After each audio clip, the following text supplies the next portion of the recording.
Bismillahirrahmanirrahim. Assalamualaikum warahmatullahi wabarakatuh. Waalaikumsalam warahmatullahi wabarakatuh. Selamat pagi anak-anak. Ya, gimana kabarnya? Sehat ya? Alhamdulillah sehat. Ya, baik. Hari ini kita akan belajar mata pelajaran pendidikan agama Islam. Ya, sebelum Bapak mulai, gimana, udah pada sarapan semua ya? Sudah. Sama apa nih, Mas Adi, sarapannya? Sama tahu.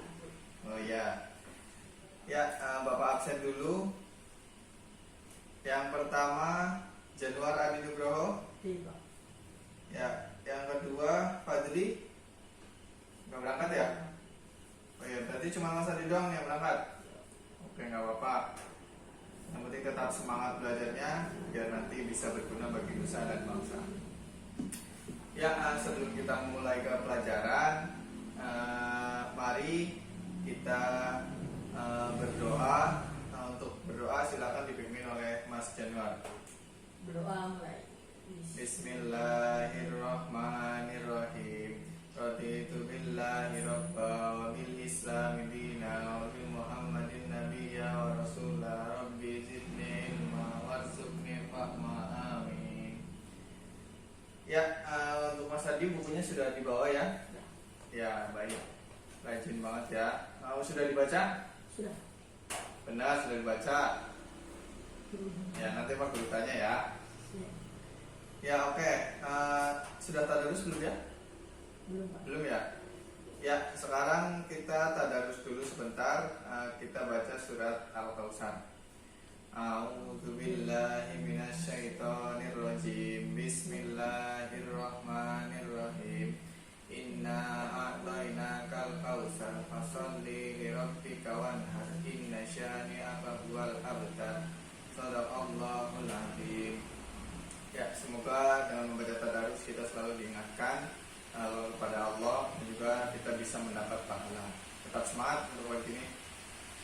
Ya, sebelum Bapak masuk ke pelajaran mata pelajaran pendidikan agama Islam dan budi pekerti, Bapak mengapresiasi untuk Mas Adi bahwa hari ini masih tetap semangat walaupun di masa pandemi untuk selalu belajar, bahwa belajar merupakan satu hal yang utama dalam kehidupan. Maka dari itu, ketika kita sudah mau untuk berniat belajar, maka kita sudah berani untuk merubah dunia.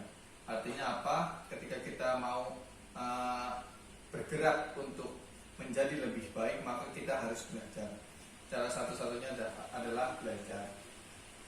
Ya, terkait dengan materi ini yaitu adalah sumber-sumber ajaran Islam. Ya, sebelum masuk ke situ, Bapak mau ada kisah bahwa dulu terdapat ada seorang pengembala yang terbangun dari keadaan tidak sadar dan menempatkan dirinya di tengah hutan. Waduh. Dia itu tidak tahu di mana tempat dia berada, dan dia dari mana berasal, siapa dia, dan untuk apa dia ada di hutan itu. Bayangkan itu jika kalian di situ, apa yang akan kalian lakukan? Pasti teriak-teriak kan, minta tolong.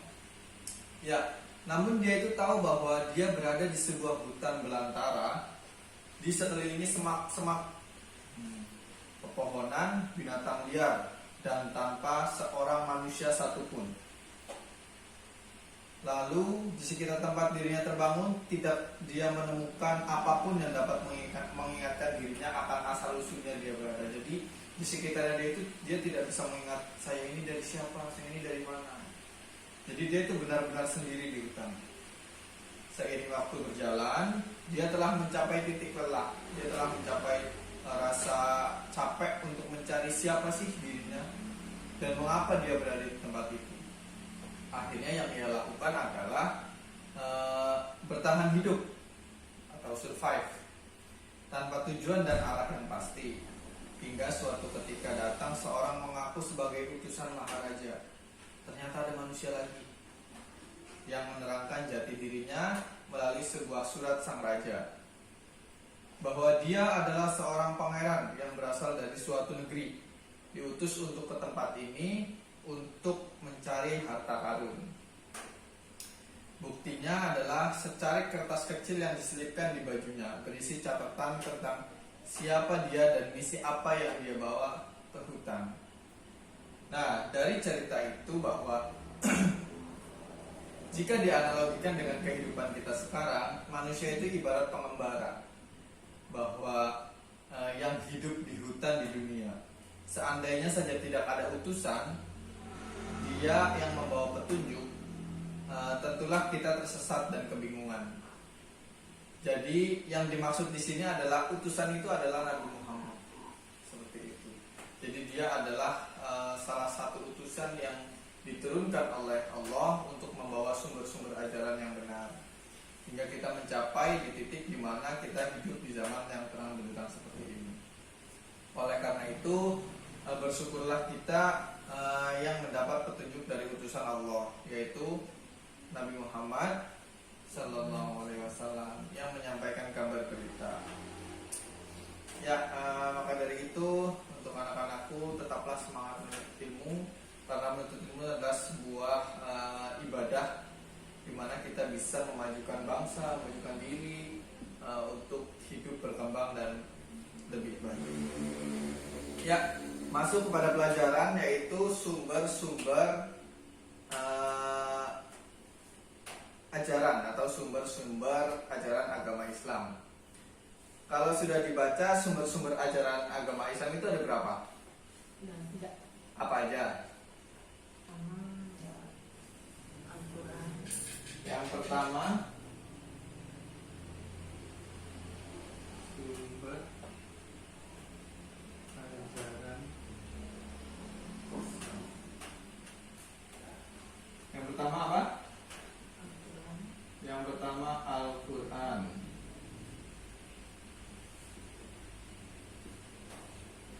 Lalu yang kedua, Hadis di sunnah. hadis atau sunnah. Yang ketiga, Ijtihad. ijtihad. Ya, benar sekali. Ya, ketika kita hidup di Indonesia ini, tentu kita punya yang namanya aturan. Ya, tentu aturan itu tidak secara instan itu langsung ada, bahwa tiba-tiba ada aturan itu, tidak. Jadi dia tetap memiliki sumber. Pak Guru mau tanya, sumber aturan yang ada di Indonesia itu bersumber dari mana? Tahu nggak? Nggak tahu. Ya, jadi contohnya sumber dasar negara Indonesia itu yang melahirkan aturan-aturan itu adalah bersumber dari Pancasila. Ya, sama seperti Islam. Ajaran agama Islam itu sumbernya adalah ada 3 ini, yaitu Al-Quran, hadis atau sunnah, dan ijtihad. Kita bahas satu persatu.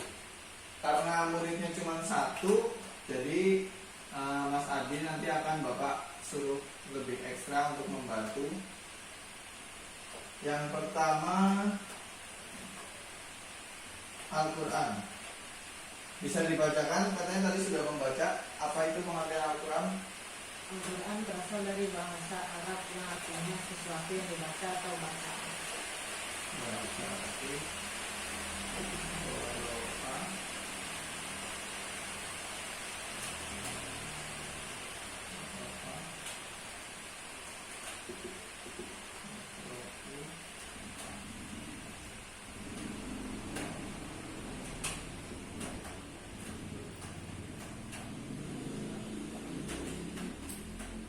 secara bahasa berasal dari bahasa Arab, yaitu qara'a yaqra'u Qur'anan, yang artinya bacaan atau yang dibaca. Ya. Sedangkan secara istilah itu apa? Istilah Allah yang ditunjukkan kepada Nabi Muhammad Ya. SAW Ya. dalam bahasa Arab dan disampaikan secara mutawatir. Lalu Dan ditulis dalam mushaf dimulai dengan surat Al-Fatihah sampai sampai An- Anas. Ya. Sedangkan secara istilah Al-Quran itu merupakan kalam Allah. Kalam Allah. Yang kedua, diturunkan secara mutawatir. Yang ketiga, dimulai dengan surat. diawali surat Al-Fatihah sampai Anas. Ada lagi bernilai ibadah. Ada nggak di situ? Saat membaca. Ya, jadi secara istilah itu Al-Quran adalah merupakan kalam Allah. Kalam Allah itu berarti adalah perkataan atau wahyu Allah yang diturunkan kepada Nabi Muhammad. Diturunkan sampai kepada kita itu secara mutawatir, artinya tidak ada sesuatu hal yang hilang dari Al-Quran itu. Dia adalah utuh, bisa sampai kepada kita manusia akhir zaman. Lalu diawali itu dengan surat Al-Fatihah. Seperti di Al-Quran juga sudah jelas bahwa diawali dengan surat Al-Fatihah dan diakhiri dengan surat An-Nas yang ada di juz 30. Dan bernilai ibadah saat membacanya. Jadi ketika anak-anakku semua juga Pak Guru membaca Al-Quran, maka kita akan mendapat pahala. Kalau membaca satu huruf dalam Al-Quran itu dapat berapa pahala? 20 atau 10? Ya, satu huruf 10. Bayangkan jika kita baca 10 huruf, berapa? 100. Dan jika kita khatam ada 6.666, berapa juta, berapa ribu. Maka dari itu kita harus tetap semangat membaca Al-Quran. Ya, lanjut. Kedudukan dan fungsi Al-Quran sebagai sumber hukum Islam itu dijelaskan dalam Quran Surat An-Nisa ayat 59. Ya, kandungan hukum dalam Al-Quran yang pertama, para ulama itu membagi Al-Quran ke dalam 3 bagian, yaitu akidah dan keimanan, syariat dan ibadah, lalu ada akhlak dan budi pekerti. Lanjut ke hadis. Sumber hukum Islam yang kedua apa? Hadis atau sunnah. Ya, secara bahasa, Ucapan atau perkataan. secara bahasa itu ucapan atau perkataan. Nah, secara istilah, Perkataan, ucapan, perbuatan, perkataan, perbuatan,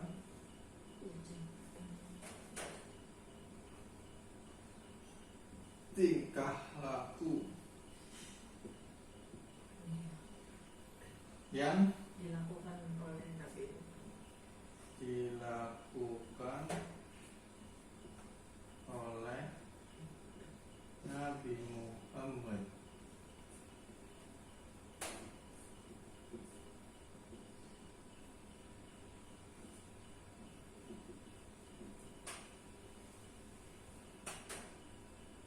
Jadi ya, perkataan, perbuatan, tingkah laku yang atau ketetapan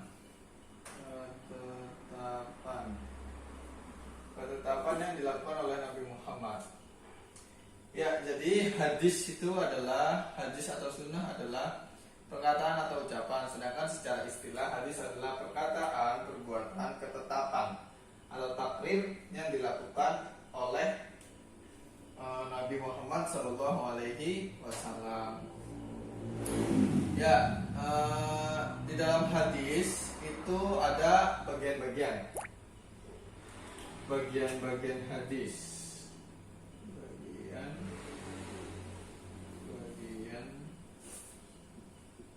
hadis. Yang pertama ada sanad. Tahu nggak sanad itu apa? Ya. Ya, sanad itu adalah kelompok orang atau seseorang yang menyampaikan hadis dari Rasulullah sampai kepada kita. Jadi misal saya menyampaikan hadis ke Mas Adi, nanti Mas Adi menyampaikan ke Mas Fadli, nanti Mas Fadli menyampaikan ke Mbak Dila dan seterusnya. Jadi itu ya yang dinamakan sanad, jadi bersambung, tidak terputus. Seperti itu. Lalu yang kedua ada matan. Matan itu adalah isi hadisnya. Jadi kalau sanad itu berbunyi misal Ola Rasulullah, Ola Rasulullah. Ini sanad. Kalau matan itu biasanya hadis isinya. Jadi habis ini sanad. Nah setelah ini biasanya misal ada Ola Rasulullah SAW terus an siapa, lalu isinya itu misal tolabul ilmi fardhu ala kulli muslim, itu namanya matan hadis atau isi hadis. Dan rawinya itu yang habis ini, jadi an Abi Hurairah taqala, terus an siapa, itu adalah rawinya. Seperti itu. Yang ketiga adalah rawi. Itu adalah penjelasan tentang hadis. Hadis itu memiliki kedudukan sebagai sumber ajaran Islam yang keberapa? Kedua setelah jadi pedoman atau sumber ajaran Islam yang pertama itu adalah Al-Quran. Lalu yang kedua baru hadis atau sunnah. Yang ketiga nanti akan dijelaskan. Ya, ada pertanyaan? Ya, sekarang. Apa bedanya hadis sama sunnah? Ya, secara gampangnya hadis itu biasanya hanya berisi Bapak penghapus itu Pak.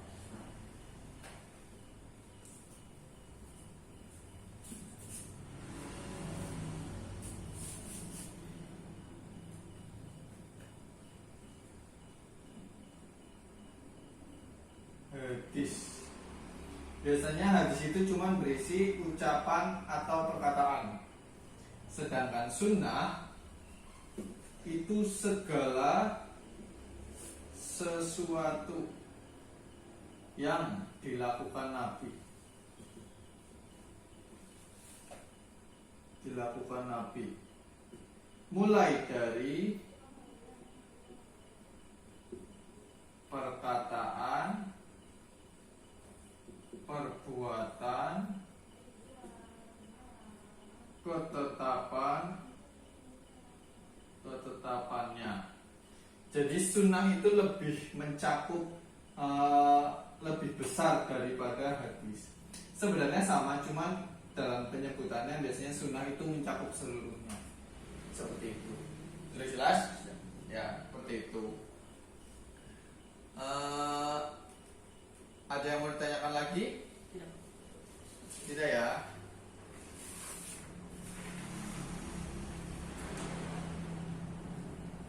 Ya, jadi untuk materi hari ini Bapak rasa cukup.